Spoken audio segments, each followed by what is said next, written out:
I usually don't like talking about culture, but I'm going to turn to a kind of a cultural question. So, in 2016, you wrote a really great piece about the movie Free State of Jones, which is a movie about a multiracial populist uprising in the South during the Civil War. It's a really great movie. I only just saw it a few months ago, but I recommend everyone see it. And it's a very historically grounded and nuanced movie. But this is not the norm in our popular culture, especially recently. And I think there's kind of a lot of this vague Black Power nostalgia that really permeates a lot of our popular culture today. So, I mean, first, why do you think this is the case? And what effect is this having on how people interpret Black history and contemporary Black political life? Yeah, well, I mean, Toure Reed likes to say, when he's evaluating these movies, do they really make our work, our job as academics harder, right? And some of them most certainly do. Yeah. Um, I think, some of this has to do with the ways that, Black filmmakers have carved out a niche for themselves. I think that in earlier periods, when there's much more fluidity, you may have seen a lot of different kinds of offerings on the table, right? I mean, so in the 1960s, black exploitation, 70s, black exploitation films, they sort of overshadowed some of the other decent things that came out of that period, right? I think the same thing, late 80s and 90s is kind of a renewal of focus or opportunities for Black filmmakers. In both of those instances, we don't really hear about filmmakers like Charles Burnett, who's a brilliant filmmaker and somebody whose work I've always admired from some of his earliest work with the LA Rebellion filmmakers, all the way up through to Sleep with Anger. I think there's still a lot of great Black filmmaking that happens. It's not circulated in the same ways, right? I watched a film recently called Hunter Gatherer, which was about a person who was being released from prison and trying to put his life back together, and it was great, right? It's not gonna circulate in the same ways, and it's not going to take up as much space or steal as much oxygen as some of the other crap that's out there. But I think it does exist. I think maybe the bigger issue for us is that we need to carve out spaces where we can have conversations about these things. So even if it's a film that's useless or worthless, to have a place where we can make that known, right? And we can talk about it with each other and figure out what we want. Um, and not just what we want in terms of movies, but what we want politically, right? I mean, I think that's why film takes up such a big place for us, and it gets to corrupt how we think about history because we don't have enough of those spaces that once existed in different communities for people to have intellectual conversations and sustained conversations about Black history, about American history. So I just think that that's it. Sort of points to a bigger problem that we need to resolve, right? So, not just better Black movies, but also other spaces where we can have serious and sustained intellectual conversation and growth. Kind of, or just as a follow up, I mean, how do you see this play out in terms of historical analogies? Like people on the left love to make these analogies, like to the Panthers or to this or that, and what we're doing is just like that. Like, how do you think that's been playing out? Like the way people are using history to make these kind of analogies to our current moment. Well, I mean, let's look at the Judas and the Black Messiah movie as an example, right? I watched it. I usually don't watch these things when they come out because I don't want the banter on social media and elsewhere to corrupt how I'm going to view it. When I watched it, it wasn't as bad as I thought. I also didn't understand why some people thought it was controversial that they spent time talking about William O'Neill. Right. I've had a chance to meet with some of the Panthers here in Chicago, and my students have talked to them. And that was one of the first questions I asked them was like, how did O'Neill infiltrate, right? Like, how was it possible for this guy to embed himself in the organization? And the answer was simple, and they actually touch on it briefly in the film, that he had a car, and a lot of these people were really young and didn't have cars, and he provided them with something that they needed. and they were aware that he was a sort of a nefarious creature, right? There was some people who really didn't like him. That's also reflected in the film. I think, I thought it did a good job as far as presenting us with how complicated it is, right? To sort of act politically, to operate politically, and how easy it is to become infiltrated in that context. Where it begins to drift in the direction of comic book is when we see the momentary treatment of the Rainbow Coalition, right? Which, for one, the character of Bob Lee is almost non-existent, when he was really the main architect and liaison, as far as I know, within the Illinois Panthers and those groups that formed the Rainbow Coalition, right? People like the groups like the Young Patriots, the Young Lords, and Rising Up Angry.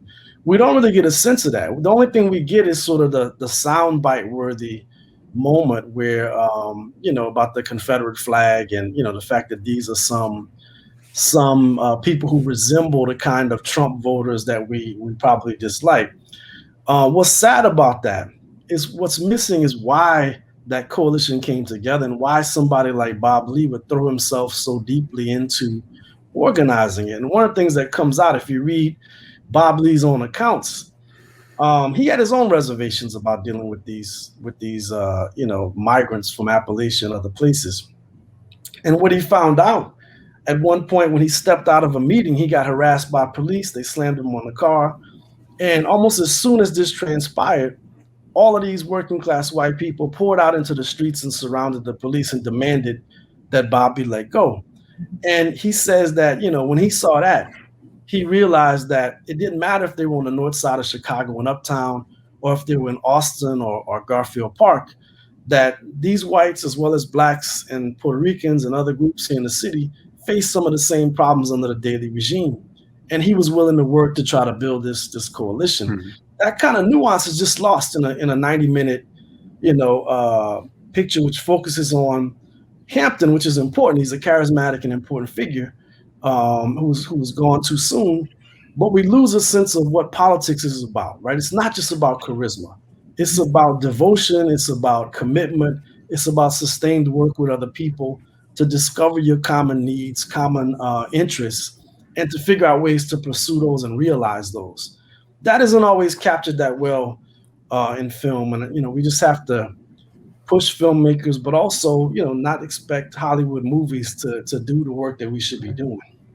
And something else that struck me about the film is you very rarely hear them really talk about what their political goals were.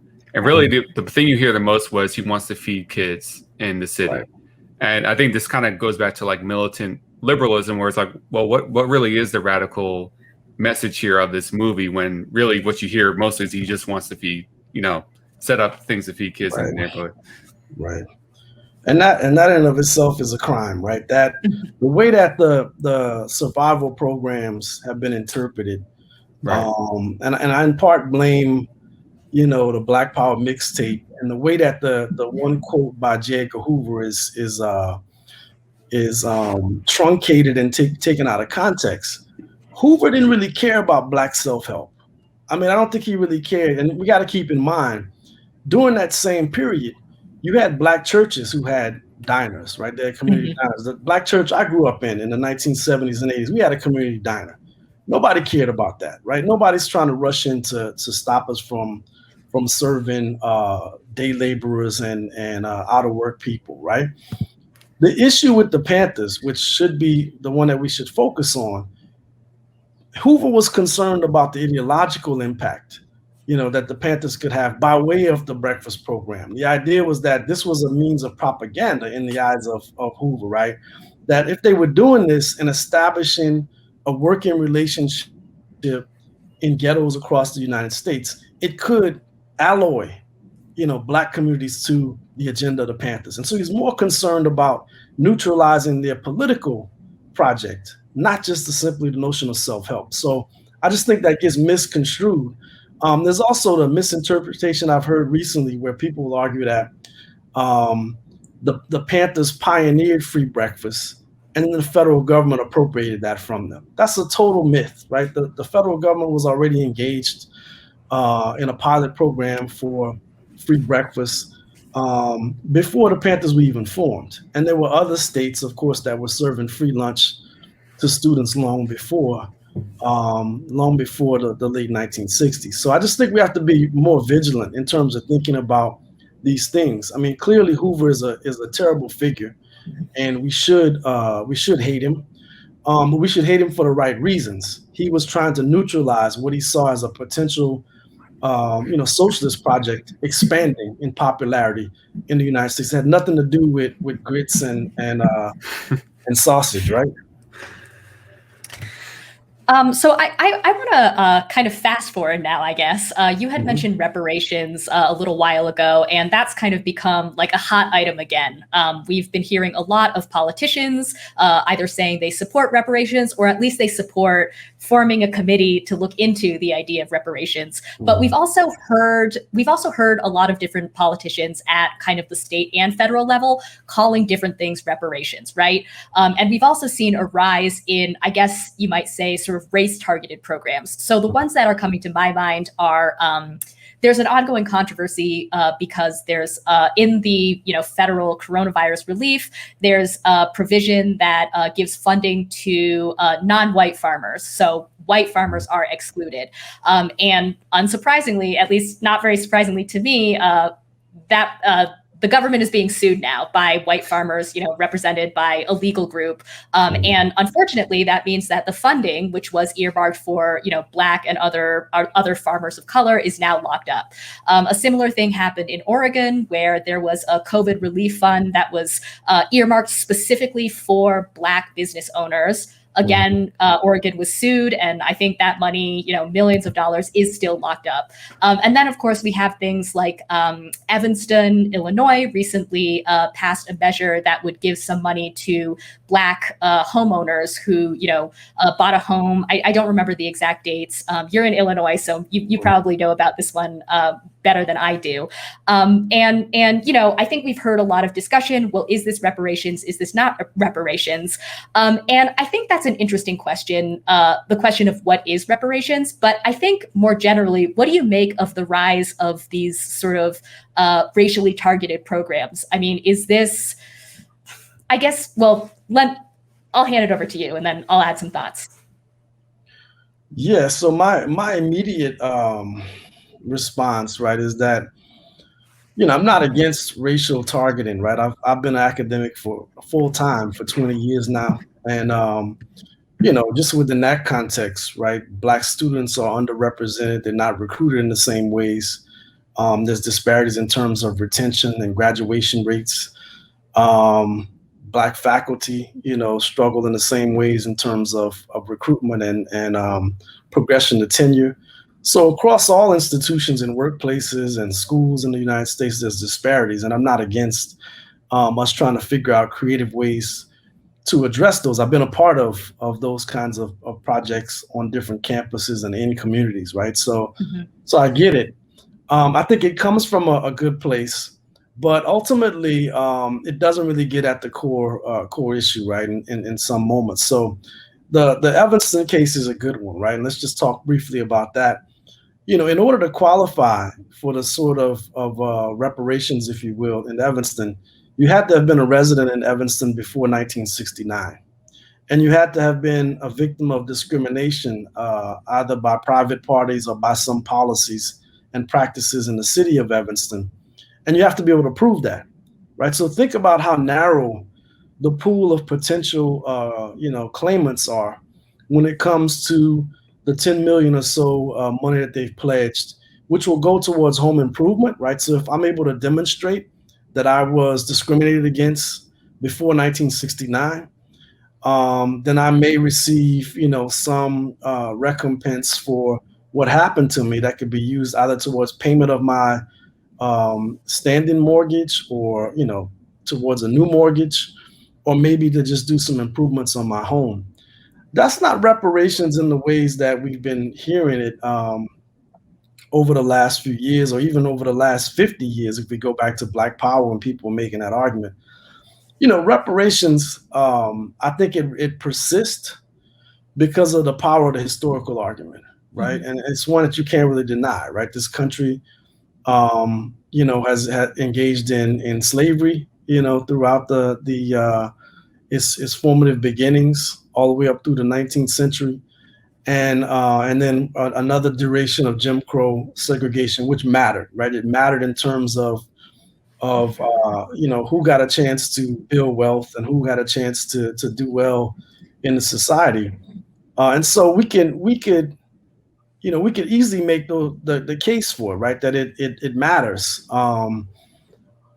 At the same time, I just think it doesn't really, again, deal with the contemporary motors of inequality. A lot of the wealth that's been lost over the last few decades. Just take the subprime mortgage, debacle, for example. A place like Detroit, before the subprime mortgage crisis, if you looked at that city, over 70% of the mortgages held in that city were held by Black people, right? So the majority of mortgages in the city of Detroit were held by Blacks. I think that's been cut, not quite in half, but close to half, right? So that wealth that was lost had nothing to do with slavery. It had nothing to do with Jim Crow segregation and everything to do with predatory lending and other more recent issues that we would need to address. And I know I have people in my family who were affected by the subprime crisis in Detroit. So I just think we have to do better. I think that the problems that we're facing are more immediate. It's valuable through reparations and some of these other arguments to draw on the history because it has a certain moral power, right? We can evoke this longer history of slavery and Jim Crow and discrimination, and we know that it can sway some people towards action. But ultimately, I think we have to get back to what is really driving the contemporary inequalities. And as I said earlier, I think the predicament that many Blacks find themselves in right now, and many people in the United States in general, has more to do with things that are relatively new, right? Deindustrialization, capitalist globalization, and the movement of firms and jobs to other parts of the world, the hollowing out of collective bargaining rights, and the loss of union membership in the country, as well as, for the third or fourth time in this talk, the decimation of public goods that once provided people with some supplement to whatever wages they had. So I just think we have to go, again, think more in terms of contemporary conditions and contemporary forces, and not always leap towards slavery and Jim Crow, because it doesn't really help us, and it leaves us with these sort of piecemeal type programs that aren't necessarily going to help very many people. So just to jump in with a quick follow-up, I think, Adolph Reed and others, sometimes when they're talking about reparations, the idea of reparations as like a bit of a political non-starter, sort of point out that it would be very difficult, if not impossible, to craft or to draw together a majoritarian multiracial coalition around this demand. And that seems right to me. But also when I look at, some of these measures that, again, as you say, are piecemeal, but are still kind of race targeted initiatives that state, local, and the federal government are pushing forward, it kind of makes me wonder, well, like, could this be a top-down initiative that doesn't need, majoritarian multiracial coalition? And maybe that's not the type of politics we want, but I'm just curious if you think there's an opening for some kind of substantive form of reparations to sort of come to fruition in the next, I don't know, however many years. I mean, I don't see it happening. I think, we will probably see something along the lines of a renewed, maybe a national commission, the kind of thing that they've been calling for with House Bill 40 for decades now. I think we may see something along those lines, something that approximates what happened in the 90s with Bill Clinton. So that's possible. But, in terms of determining, just like with the Evanston case, determining who gets the benefits, I think that's when you'll see more in the way of opposition.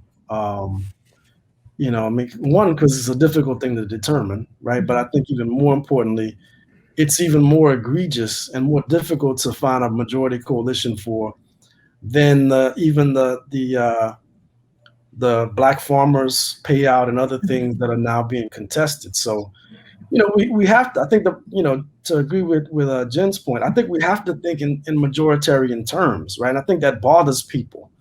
I don't understand why, because we live in a liberal democratic society and one that requires numbers in order to win, right? And, if we didn't have a majority support for the Voting Rights Act, it wouldn't have happened.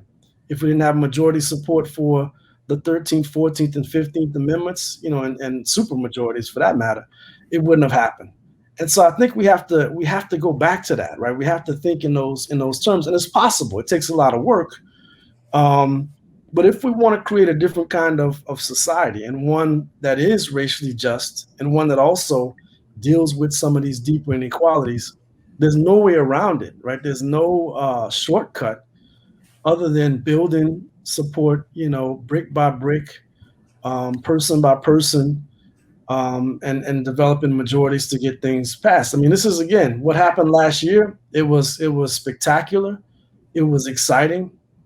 It didn't mean much in certain cities.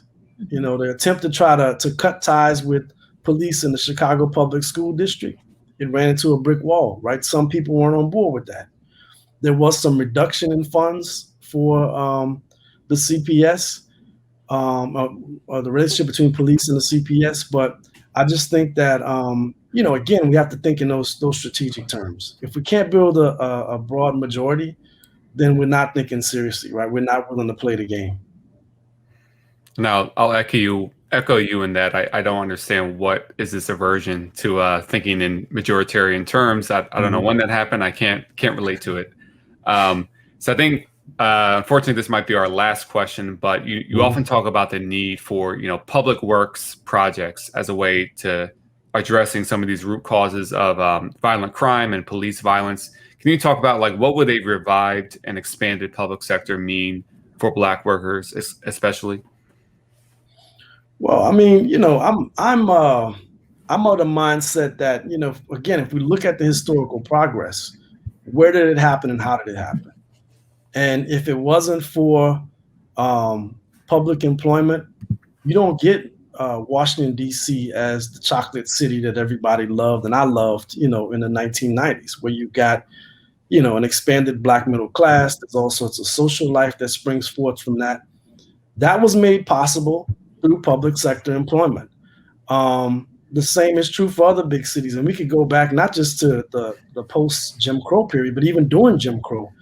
The segment of Black working class folks, but also Black professional managerial stratum, a lot of that was dependent upon some public employment, whether it was postal workers or other police officers and other jobs. So I just think that, a revitalized public works, one that's geared towards addressing the unique kinds of needs we have within cities, and creating more, it can be attached to creating more in the way of public goods, free public transportation, higher quality care, both for, preschool age kids, but also for seniors. Those kinds of things are needed in cities, right? Improved infrastructure. All of those things could be done through something that builds on the example of the Works Progress Administration or the Civilian Conservation Corps. But we have to be creative about it. We have to be courageous as well, to try to push for those things and see them as a possibility. But again, the public sector has shown, in earlier periods, as a way of addressing, employment needs and mitigating some of the discrimination that happens within private sector employment. So I just think we have examples, and I'm not, I don't want people to think I'm just saying, let's just go back to the New Deal. That's not going to happen. But there are examples that we can build on, right? We don't have to sort of come up with something from a whole cloth.